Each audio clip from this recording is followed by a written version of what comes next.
In the battle with the passion of lust, there are a number of strategies, a number of ways we need to think if our battle is to be successful.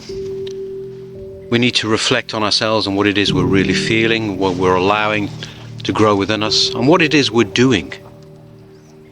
Many times people will excuse their lust, their passion, by blaming the women that they see in the street.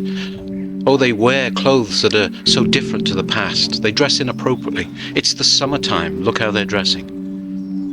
Do we not hear in this excuse the voice of Adam when he said, "The woman that you gave me, she led me to sin"?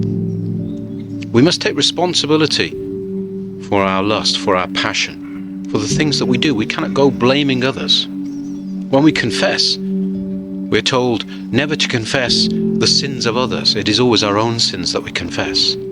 So what kind of confession is this when we say, but it's their fault? Look how they dress. And we must ask ourselves, if my mother, my sister, my daughter were to dress in this way, would it evoke these kinds of passions within me? Hopefully, most people would respond, of course not. Why then? Because already we feel differently towards these women than the women that we are allowing lust and the passion to overcome us towards. Why? Because we love these people. We love these people truly. Our sisters, our mothers, our daughters. We already carry in our hearts love for them. And when we allow lust to overcome us towards some stranger or even somebody we know, then it is a lack of love in our hearts. We must recognize it is a complete lack of love to turn somebody into the object of our lust. And we must repent of this, recognize that our hearts are unloving. We need to change how we feel towards everyone, how it is that our hearts are experiencing other people.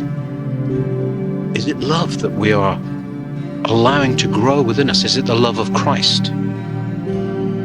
Or is it something more, something different? And are we feeding this lust and this passion? Nowadays, of course, many young men feel they are trapped by pornography. It's so available. And pornography, of course, as a number of recent fathers have said, is the iconography of the devil. It is the iconography of the devil. It is evil. And it fuels evil within us. It fuels the passions. It fuels lust. It reduces all women in our mind and our heart to something that gratifies our feelings. It reduces women in this way.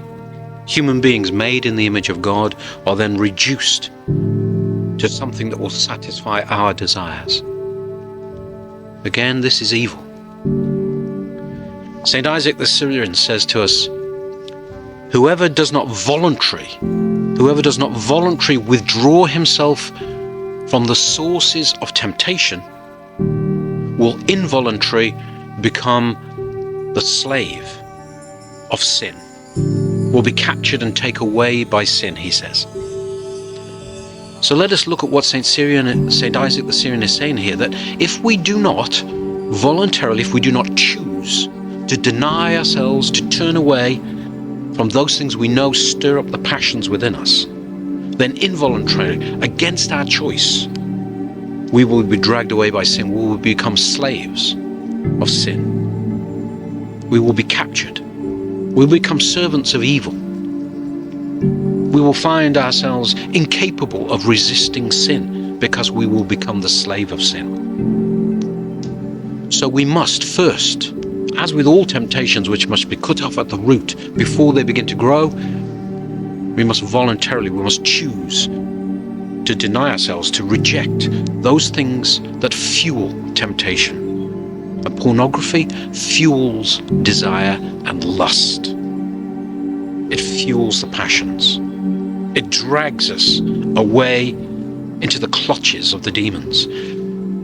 Who amongst us would look at these defiling images if we could hear the cackle, the howls of laughter and delight of the demons when we do so.